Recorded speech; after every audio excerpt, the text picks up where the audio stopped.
Tim Haviland. Imagine it's 30 years from now and the two college students at Oklahoma University are now 50 years old. When their kid searches them, should it be the first thing they find, this racist chant they did, or should they not find it at all?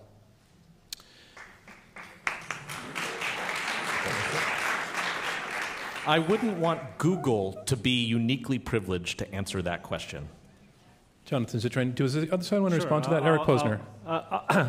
I think that would need to be public because it was a huge public event in this country. I do think that if some kids, put a racist statement on Facebook, and 30 years from now that came up, I would be troubled by that.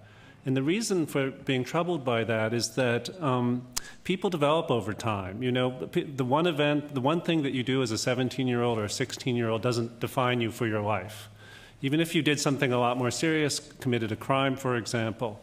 The problem is that when you're 50 now, the person who Googles you may well know nothing about what you've done over the last 33 years. And they get this hit.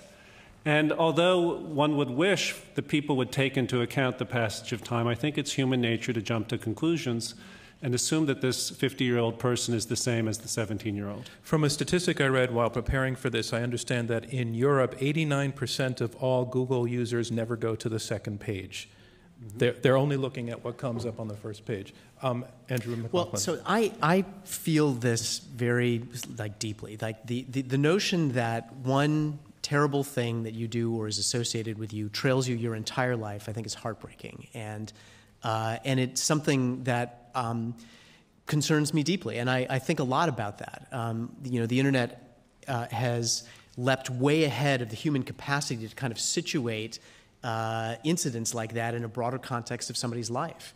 And so, my view on this is still censorship, which I don't mean to be kind of like a nuclear bomb that ends this argument, but to position this as what it is, which is a right to force other people to delete things that they would otherwise rather not delete, is not the right answer. We need to have the internet evolve. I'd like to see Google evolve to add a more direct right to respond. And by the way, footnote, they've tried. They created something called Google Plus, where anybody could create a profile. It shows up very high in your results. You can populate that with any data you want to about yourself.